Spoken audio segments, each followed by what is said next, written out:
the nitty-gritty of what the activities are, talking about the National Human Rights Commission, NHRC. Mr. Tunijuku, let's begin with the present situation in parts of the country. On the SARS process, I'm sure you're a little bit, you kept an eye on that. Is the current action by the protesting youths legitimate? Yeah, of course, the Constitution of the Federal Republic of Nigeria guarantees every citizen of Nigeria the right to freely protest and air his or her views. And exactly that is what the protesters are doing. As long as you do this peacefully, you have every right to protest.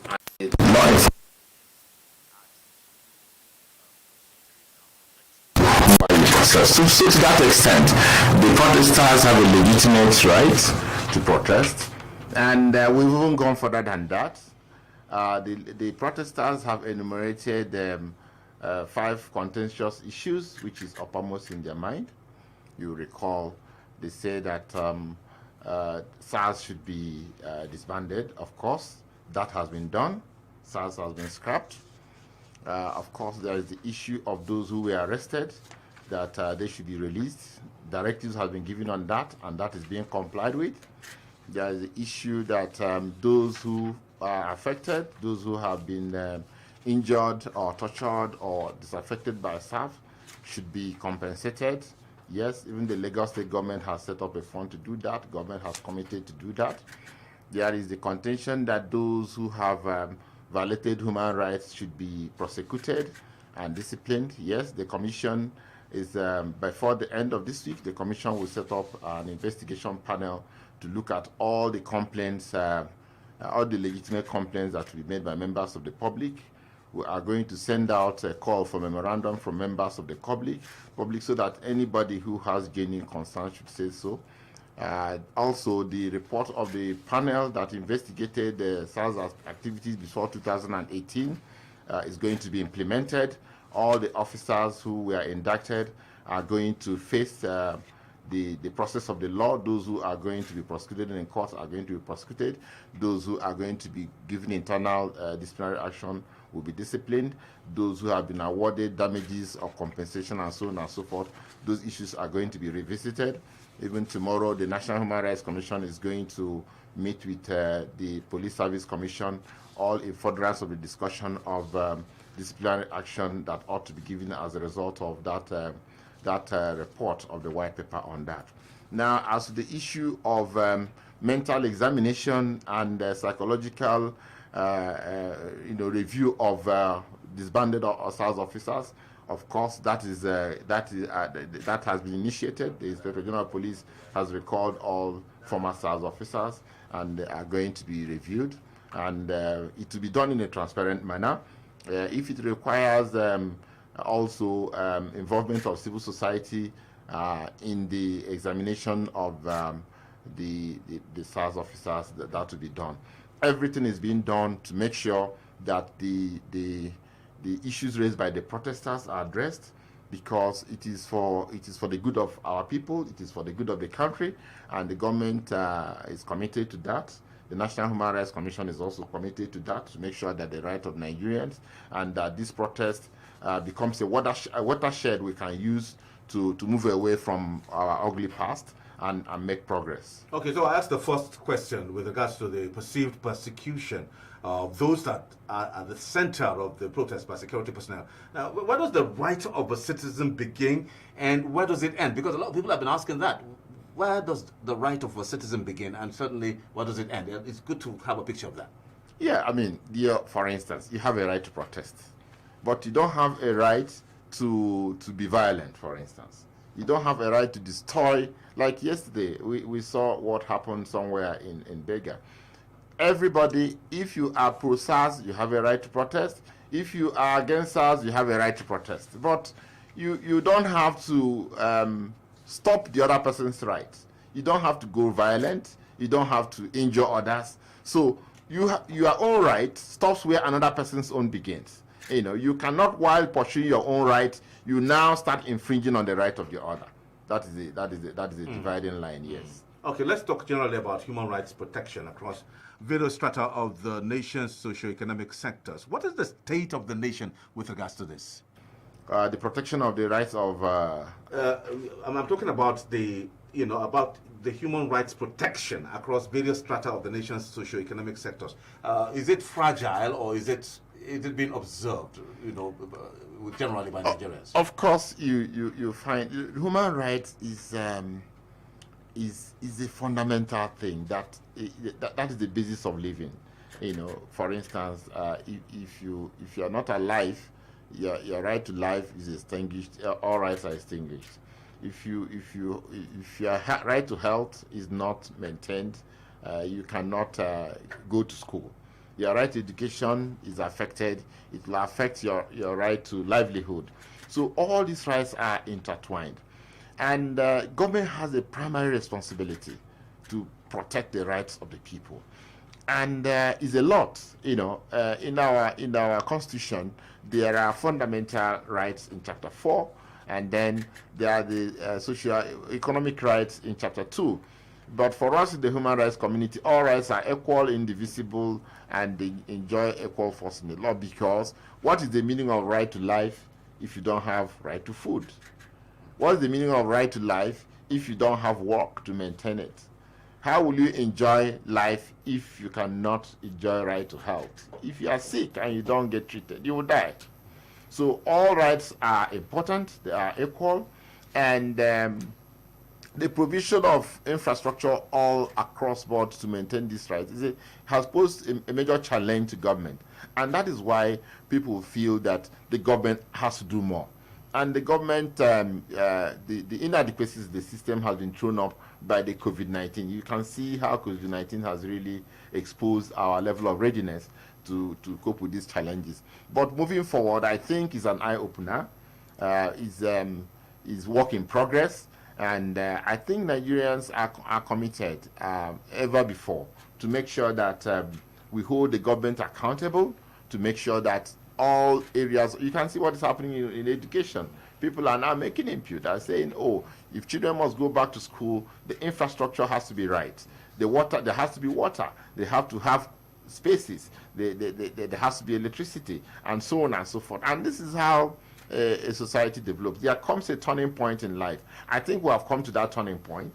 It's not yet uhuru, but I'm looking forward that with the experiences, the ongoing experiences, it provides a platform of opportunity for us to improve on the promotion and protection of human rights in the country. Before I leave that matter that happened yesterday around that beggar roundabout, a lot of people are looking at the fact that it is possible miscreants can take advantage of the fragile nature of human rights in Nigeria to invest in their nefarious activities using hooligans.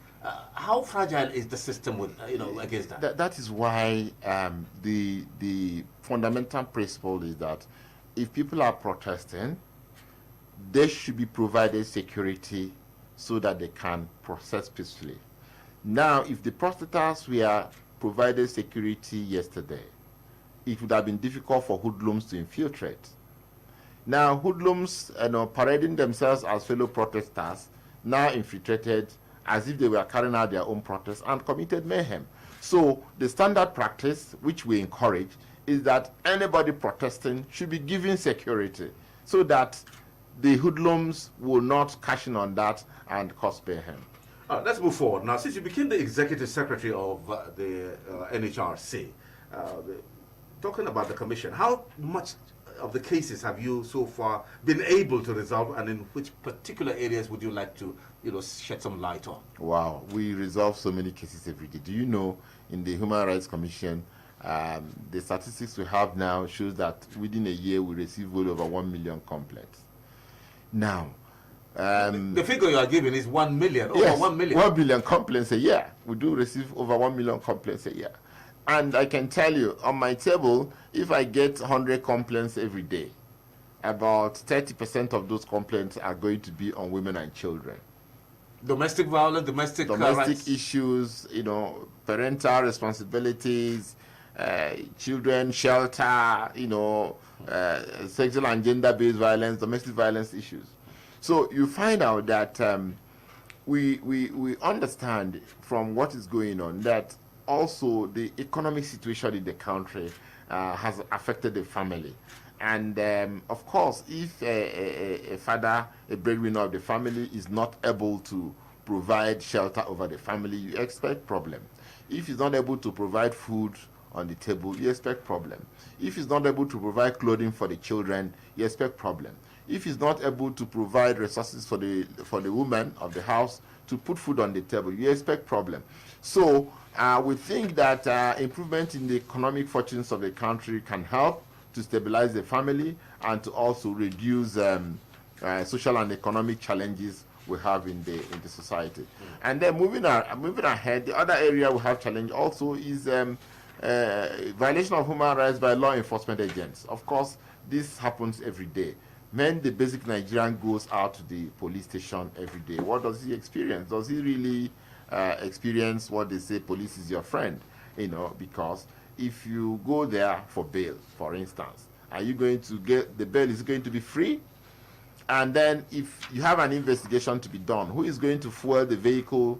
You can imagine somebody who came to report that thieves came and stole his property in the house. And he's told, oh, okay, for us to go and investigate to get your property back, you have to fuel the vehicle, you have to buy the biro for opening the file. The man is crying that what he has been stolen, and you're asking him to bring more money for you to go and investigate the case.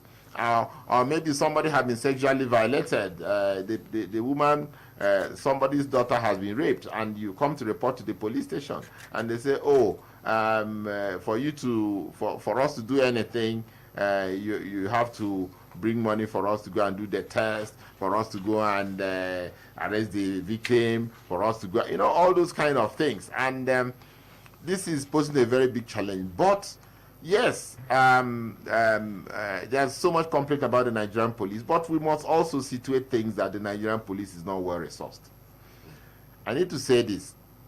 Money for the police, for me, means that there is money at the police station, there is money at the divisional police headquarters, there is money at the area command, there is money at the state command for people to carry out their duties. Now, it is one thing providing so much money for the police. It is another thing to make sure that this money gets to the levels where they'll be used to work. So there are two challenges before the Nigerian police: providing them enough resources and putting in place a structure that ensures that the policeman at the police station, the policeman at the divisional command, the police officer at the state CID, the policeman at every strata of the police gets this money and is able to carry out his duties. Okay, just before we go for our break, so that we can begin to take our phone calls, let me quickly say here, how many Nigerians, let's look at generally, because a lot of people are itching to come bring in problems to your table. Already we have more than 1 million who are aware on how to do that. So remember, we have more than 200 million Nigerians. Yeah. So if someone feels that they need some kind of redress and they need NHRC to come, to their aid, how do they do that? We have what we call a complaint treatment mechanism. Now, conscious of how the society is, you can write a complaint, for instance, in a letter form, like a protest. Or if you cannot write, you can come to the commission, and there will be officers who can help you to articulate your thoughts and put your complaints down. You can send an email to us. We have a call center. You can make a call to our call center and lodge your complaint, and your complaint can be taken down. And National Human Rights Commission has offices in the 36 states of the country. We are not only in Abuja. In fact, in Abuja, we have 3 offices. We have the headquarters at Maitama, number 19 Agui Street. We have a site office in Karu, which is our Abuja Metropolitan Office. We also have office at Katampe, our Human Rights Institute. But in every state capital in this country, the National Human Rights Commission has an office, and people can reach us through those offices. And like I said, you can make a phone call to any of our lines to lodge a complaint. You can write an email to us through our email line. You can also physically visit our offices to lodge your complaint. Or you can write a letter. You can post a letter to us, and we will now investigate. Is it possible in any way, in the future, very near future, to have a representative of NHRC, National Human Rights Commission, in police stations across Nigeria? Is it possible to have your people around to watch what's going on? Yeah, we are trying to work out a collaboration with the police so that we have what we call human rights desks. Now, human rights desks are going to be in every police station in the country. Now, the idea is not to have Human Rights Commission staff manning those desks because, I mean, that would be huge and humongous. But we train police officers so that they understand the principles of human rights issues. So that when issues come at the police station, they, like human rights experts, will be able to advise on mainstreaming human rights into the way they attend to people at the police station. We think that is more sustainable rather than posting Human Rights Commission officers to every police station. Okay. Our guest today to speak on human rights in general, especially in Nigeria, is the Executive Secretary, National Human Rights Commission, NHRC, Mr. Tony Ojukwu. And we will take your calls any moment now because we are also asking you right now, if you've not joined, to join the live streaming on www.facebook.com/Radio Nigeria Network. www.facebook.com/Radio Nigeria Network, or simply Radio Nigeria. You can also follow the conversation on YouTube if you're not doing that right now. On YouTube, just go Radio Nigeria, have your say. Radio Nigeria, have your say. You can now use your phone lines if you are there with your handset. Please go ahead, 0807-622-6771. You make your observations or probably go straight to your questions. Please, 1 minute per caller. We'll be straight on that. Okay? Okay, fine. I've been told that there are no breaks, so we'll just go straight to it. That means our time is quite, a little bit, on it now. So 0807-622-6771. Hello. We have a caller already on the line. Let's go. So we'll take them by batches. Hello. Okay. Hello. Good morning. I don't know, calling from Jos. Ada Unogu from Jos. Go ahead. Yes, my question to your guest is, are law enforcement agents in Nigeria not covered by the rights? I'm asking this particular question because I begin to wonder why our police are denied their rights. And it is because the police are not allowed to have their basic rights to house, good housing, good schools for their children, even their uniform. I was surprised. For the first time I heard it yesterday on channels when the retired assistant inspector of police said that their mates didn't pay for their uniforms and all that. So when all these things happen, they don't have money to run the place. I've experienced what yourself was saying there. There was a robbery in my area and I went there and they told me they don't have money. I have to buy I have to bring money for fuel and all that. And I saw it they didn't really have it. So it's not an exaggeration. So this is what is making it frustration, and they're taking it out on the masses. Look at our children are out there. Even I'm so glad that our children are so objective. They even mentioned it in what their demands. They said that the police should be reformed, and it should be reformed because the question of changing the name to SWAT. So the Inspector General should start the reformation by, make sure they are well paid. A graduate who entered, somebody who entered the police as a graduate told us on national television that he has been working there for 17 years and he earned 51 or 52,000 naira a month for 17 years. And look at our senators. When I say that, now you people say it hate speech. Please, I don't know. I don't want to come and let them not come and arrest and say it's hate speech or whatever. Look at the humongous amount they put on the budget for themselves. They are not ready to sacrifice anything. 3 billion on top. And they were copying from Mr. President. Mr. President had to cough temporarily, said it 4 times, 28 billion, and they were all clapping. God bless Nigeria. All right, thank you, Adanogo. Let's have another caller. Hello. Yeah, go ahead. What's your name, sir? Where are you calling from? I'm calling from Imo State. Your name, sir? My name is Chuks Abuba. Okay, Chuks, please 1 minute. Let's go. Can you hear me? Go ahead, Chuks. 1 minute. Let's go. Your time is taken away. Okay. Now I want to thank the guest first of all for actually merging the aspect of rights and also social rights and economic rights, because an agreement or when people are in trouble, that's how you see problems everywhere. But then I want us to specifically handle the issue of police. Because this whole right thing is hinged at the way police handle the public. I want us to really, that aspect of having a human rights desk at the police, it shouldn't be manned by the police officers.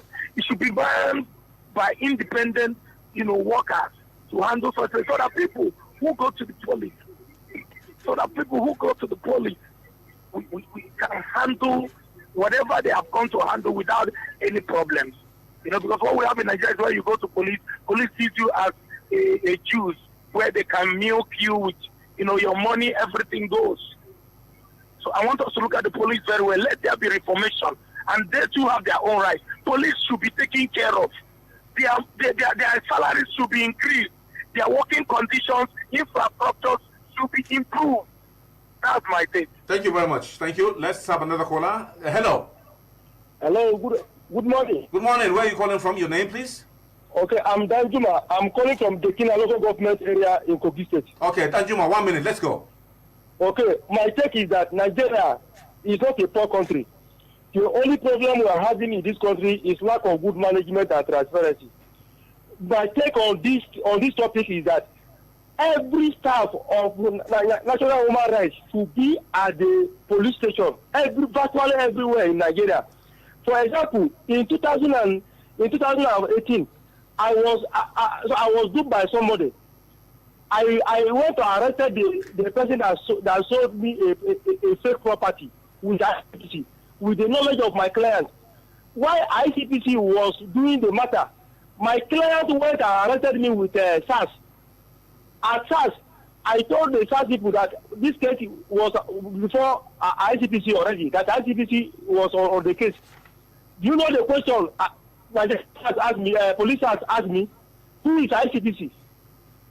Who is ICPC? I was detained for SARS for 2 months until I was charged to court before I regained my freedom. And I thank God, Nigeria judicial system. If not because of God, I would not die. Nigeria SARS, I thank God what President Mahmoud Buhari and IGP of Nigeria police did. I'm happy and I remain grateful to God that one day this country will be a better place for other countries to come and emulate our administrative impetus. Okay, thank you very much. Thank you. That's a straightforward question all the way from Kogi State. Good morning. What's your name, sir? I am Comrade Master Patrick Okoro calling from Blue Village, in Aruchuku, Abia State. Good morning, our guests in the studio. Patrick, 1 minute. Let's go. Human Rights Commission, as a matter of urgency, should establish offices all the 704 local governments in Nigeria. The rights of many Nigerians have been abused 247. And they should help us at least that civic education should be made compulsory in primary schools, secondary schools, and higher institutions for Nigerians to know their rights. Now look at some chief scholars that have just said what the encounter they have had. Now I want to find out from our guests. Now we are talking about having a desk in police station. You are trying. Thank you very much. But the question is this: what is the guarantee that the information they will get from that place will reach your office? That's number one. Number two, who are the type of people that are supposed to be got? And there is need for that. There are a lot of criminology departments in all the 10 or 15 universities in Nigeria. There is need for government or your commission to recruit such people, at least as core members, to work in all those areas. At least they will be giving your office information or message every day or every week. At least we know exactly what it is. Because what we have in Nigeria today is that we talk too much, we don't implement, we don't monitor. Nigeria has very good policy makers, but at the end of the day, what do we get? We still go back to the drawing board. Nothing happens because all these things we are talking this morning is because SARS. Now you have seen that all the abuse have been going on before, but there is need that whatever we discuss on this radio this morning, through the mercy of God and our Hail Mary, that the authorities should implement it. Thank you very much. Have a blessed day. Okafor Patrick, my name. Okay, thank you very much, Patrick. I think okay, we'll take one more call, Ola, one more call, and then we can take this batch. Let's go. Hello. Good morning, sir. What's your name, sir? Where are you calling from? Yeah, my name is Sani Mande. I'm calling from Zamfara State. Sani Mande, Zamfara State. 1 minute. Let's go. Yes, precisely in Gusau capital. Okay, go ahead. Go ahead, Sani in Gusau. with regards to what is happening in our police station cells, where you can see the cells, they are not put in order, and of course, even some victims, they are not comfortable. You can find out that people may be even themselves very close to their partners, and of course, they may be affected with disease. I don't know what this commission are. I don't know whether the commission are making efforts to address that problem. Thank you. Okay, thank you very much. That's a mouthful there. We'll take a break on the calls, and then I hope that we're compiling the social media so that the next batch will be a bit of social media. Meanwhile, you have 7 minutes to respond to some of these questions. If you can see what you can do with that, 5 minutes or 6 minutes, let's see what you can do. Thank you, Ada Onogo. Yes, I agree with you. Police officers also do have rights. They are human beings, they are Nigerians, and they are also entitled to the rights in the Constitution. Part of the whole reforms is that the welfare of police officers should be taken care of, including their accommodation, their salary, their uniforms, and the communication equipment they need to do their work, as well as the resources to do their work. Because if you're expecting somebody to perform optimally, then you need to equip that person with the basic things he needs to perform his work. For Imo from Chooks, who talks about how the police handles the public, yes, that is the crux of the matter. It's a big challenge. Yeah, but you suggested that the human rights desk should not be manned by police. Yes, it is a good suggestion, but we are looking at what is sustainable. It is sustainable if we can build and mainstream human rights into the way police carries its own work. Police still remains the best people to look inwards and do their work, because are you going to be in all the police stations all over the country? It's huge. So if you empower the police through training and sensitization, and somebody mentioned also, we need to also somehow raise the level of recruitment into the Nigerian police, because the level of education of anybody matters in the way the person approaches his work. I was watching retired AIG talk this morning. He said he entered the police as a graduate, and that as a graduate, if he's told to manage a protesters, he's going to engage them and discuss with them. He's not going to. The first resort is not going to use tear gas or maybe live ammunition, pepper spray. So it is very, very important that the level of education of police officers are raised, so that they can actually understand the need for dignity of people that are dealing with. Mr. Juku, before you leave that one, is there a possibility of probably sort of bringing some periodic reports from different police stations, if you cannot have your men in all the police stations? Periodic reports submitted to your office? No, sir. We monitor. We visit police stations. We monitor police stations from time to time. What I'm saying is it's a big challenge that Human Rights Commission will have to be in every police station in this country. But we visit police stations. We are entitled, we are empowered to visit police stations from time to time, examine how they're going about, look at their records, and we're able to now give a report on that. Now, Danjuma from Kogi, you say that every police station should be manned by the National Human Rights Commission. We have taken that as a sign that you trust us, and we think that it is good, but then let us empower the police. Let us build an internal, strong Nigerian police. Thank God SARS has been disbanded, so now we have an opportunity. Government has shown good faith in disbanding SARS, so we want to appeal to the protesters, please, let's give peace a chance. Let's give peace a chance, withdraw back, so that we can now start implementing. All your demands is a process. It's not what will happen in a day. We don't want you to be on the streets forever. You have made your point. The point has been taken by every well-meaning Nigerian. Can you please withdraw and give us an opportunity to get it right this time around? Now, Comrade Patrick, you said we should be in all the 774 local governments. We're also looking at the partnership with other agencies of government, like the National Orientation Agency, like the Public Complaints Commission, who are in all these areas, so that we don't continue building heavy structure for government. It's expensive to run this kind of thing. I know that nothing is too expensive for us to have peace and stability. But we have to maximize our resources. So we are looking at partnering with these government agencies that already have structures at these levels, so that they can serve as also human rights defenders, human rights enforcers, points of contact for citizens to lodge their complaints and pick these complaints, and those can be forwarded to the commission to process. Now let us look at what Sani Mande was saying from Zamfara. He says that the police stations are not well taken care of, they are poor, and that we should take efforts. I agree with you in total. Part of this whole thing is to make sure that the condition of police officers are well taken. Look at the barracks where most of the police officers are staying. It's very, even some of the vehicles that are used are very rickety vehicles.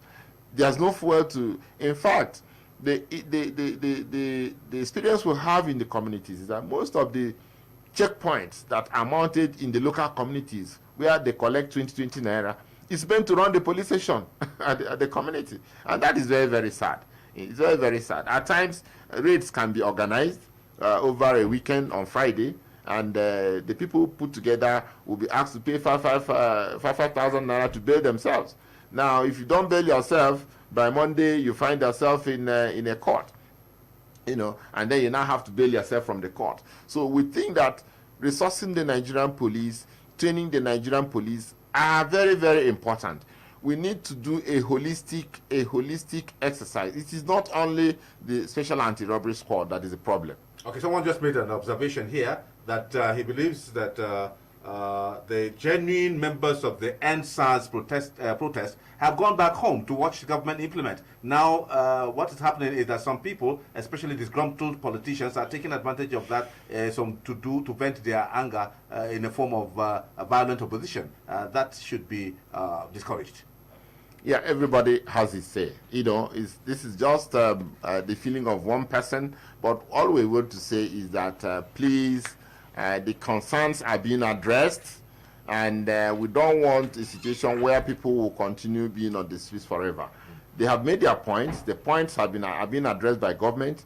Let them give time to address these complaints, and I will assure them that all the reforms are very serious, and we are going to follow them through. Okay, we have the Executive Secretary, National Human Rights Commission, Mr. Tony Ojukwu, here for you. Ola, can I take more calls? Let's go. Let me have this call. Hello? Hello? Okay, let me give you the phone lines again if you will probably lose the note. 0807-622-6771. We have again 0807-622-6771. Ola, do you want to take a break? All right, let me take this call. Hello. Olafilani is my name. Olafilani from where? From Ogun State. Olafilani, Ogun State. Yes. 1 minute, let's go. Abeokuta, Ogun State. Go. There are allegations that suspects are being targeted by police in detention. What really, and how have you been reacting to this? That is number one. Number two, when we talk of police rights, yes, government and the police authority have not been sincere to the police officers in this respect. Just 2 years ago, they promised that there will be increase in the salary of police. The salary is still the same thing. Nothing has been done, especially with this police constable. Have you done your investigation on this? I would like you to do your investigation on this and act positively. Okay. Thank you. Thank you very much. Ola, can I have another caller? Hello. Hello, good morning, sir. What's your name, sir? Where are you calling from? Okay, I'm calling from Cross River. Your name, sir? Okay, Omini Otu.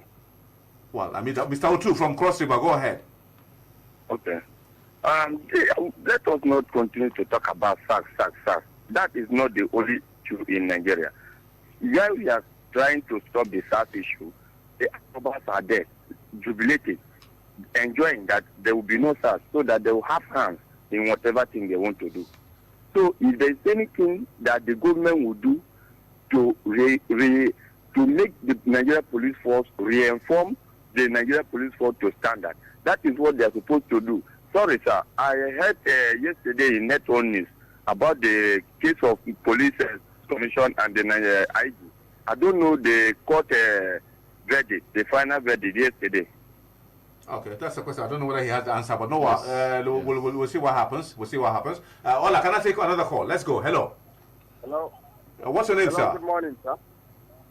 Yeah. Morning, I'm Usman Isiaku calling from Katsina. Usman Isiaku from Katsina. 1 minute. Let's go. Okay. I'm extending my greeting to the guests in the studio. Thank you. And even though I have called for something, not particularly the subject matter, I have an issue that is into now, right, related to my human rights. Something I was being violated. So I have even taken the issues to the National Human Rights Commission here at Katsina State branch. But I doesn't see anything. I'm expressing something like not really what we are here for is happening, if you are getting me right. So please, if it is possible, I would like to have contact with the Executive Secretary in order for me to tell him the real what is happening here with me. Maybe he can call the coordinator here in Katsina State to talk with him about the issue. Maybe I will have a justice and fairness about the issue. So this is what I'm calling for. Okay, that's all right. I mean, just keep listening to your radio. He will react to that. I'm sure he will take that question immediately. Okay, let's tackle that quickly, Mr. Tuniju. Thank you, Usman. I will please send me your number. You can text me your number. I'll call you back so that we can discuss this after the studio program. I'm sure you will look into your matter. And then Mr. Olafinatu from Ogun State, you talked about torture going on in the police cells and detention centers and no sincerity in improving police salaries. I agree with you, it's a major challenge. I'm not trying to give excuse for the Nigerian police, but at times when officers don't have the equipment to do their work, they resort to using brutal force. For instance, look at a simple thing like CCTV cameras. If part of the infrastructure in this country were CCTV cameras, it would be so easy to detect crime, But when you don't have some basic facilities to do your work, at times we resort to other things. However, the law is that under no condition, that torture is not permissible under any condition. So no matter the situation, no matter the impossibility, no matter the difficulty in investigation, no police officer should resort to use of torture to carry out investigation. And it's now an offense because the Anti-Torture Act 2019 has made it an offense in Nigeria. If you use torture now to obtain any information from any suspect, you can be tried for an offense and convicted. And it is also provided by the Administration of Criminal Justice Act that when suspects are giving their testimony, there should be some camera. There should be a second person. Your lawyer should be there. There should be a video coverage of this. All these are aimed at making sure that the conditions under which people can give their statements are free from torture. But we know that in practice, this is not yet being met. So it is for all of us stakeholders to make sure that we monitor what is happening in the police stations, to make sure that we really train these police officers on ways they can carry out their investigation without having to resort to torture. Now, Otu from Cross River State talked about armed robbers jubilating. They cannot jubilate because police must rise to the challenge if SARS is not there. And that explains to me why probably the Inspector General of Police quickly put in place SWAT. SWAT is not an exchange for SARS. We need to get this right. There should be no vacuum in security matters, because if there is vacuum, the armed robbers will be smiling that there's now a gap. So no serious Inspector General of Police will leave that kind of vacuum where there is no SARS and there is no available unit that can, do what SARS ought to do. But you see, we have an opportunity now to engage the Inspector General of Police on how this SWAT should be.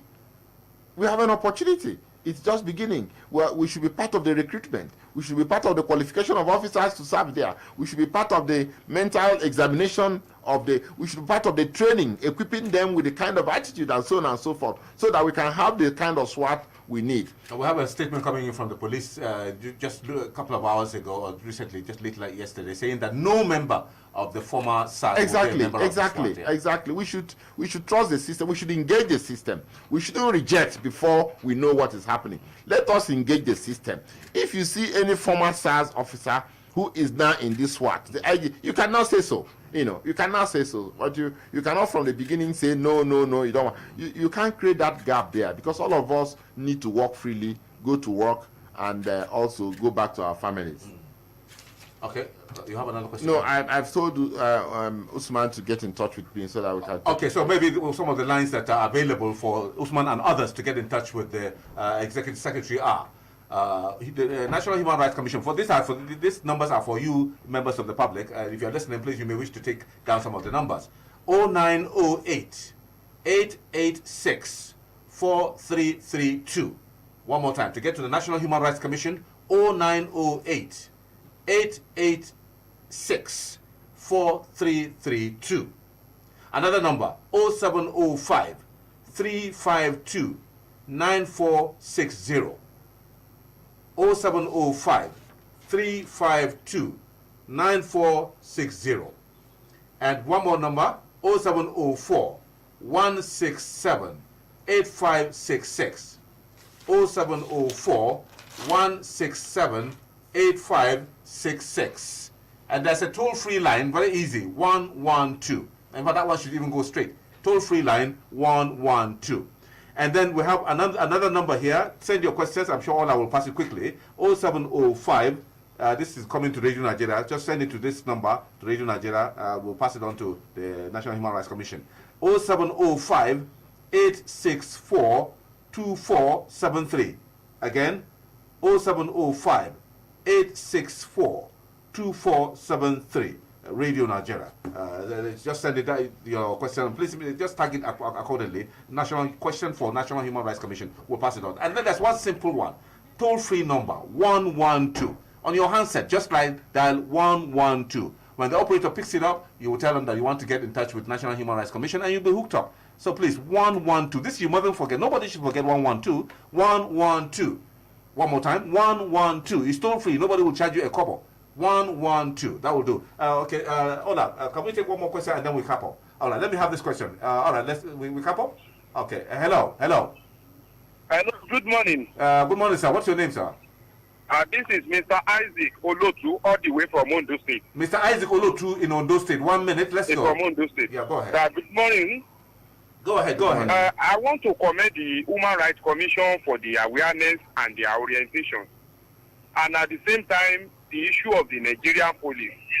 I think, though the issue of welfareism is somehow not up to adequate, but the police themselves, I think they need a lot of orientation, because such that, most especially those on the highway, they should know that being on the highway is not a way to enrich their pocket or whatever. They should try as much as possible to carry out the official duty, the reasons why they are on the highway, and stop this extortion, this taking of a 50 naira here and there. This thing is open to everybody, and everybody knows that. They should try and do their work officially, so that the Nigerians, the public, will speak well of them. Thank you, and God bless you. Thank you very much. And then, just as part of your reaction to that question, Mr. Ojukwu, please, there's this talking about partnership. How much has the National Human Rights Commission done in this regard to reduce drastically, if not eliminate, issues of human rights abuses against citizens? You know, when you have partnership, one part of the partnership will take away the money and run away. And so just address that, and then that other question. Thank you very much. Of course, part of the strategic plan of the Commission is to partner with organizations like we're doing with Radio Nigeria now to bring across the message. We partner with UNDP and under the UN EU Spotlight Initiative. They provided us some of these numbers. The call center which we are using now, we're partnering with organizations like OSIWA, Open Society Initiative for West Africa. They provided us with a platform for monitoring sexual and gender-based violence. We call it our subsystem. We're also partnering with the Swiss Embassy, the Yaradua Center, who provided a platform with which we used to monitor the COVID-19. Remember the report we did during the COVID-19 report was partnered by Yaradua Center, Open Society Justice Initiative, Open Society Initiative for West Africa, as well as the Swiss Embassy. And of course, we're also partnering with Ford Foundation. We are partnering with MacArthur Foundation. These are all supporting us to make sure that we have partnerships to enable us to do our work. And in terms of what Mr. Olotu had stated, he was talking about the orientation of Nigerian police officers. This is key. This is part of the reforms we are talking about.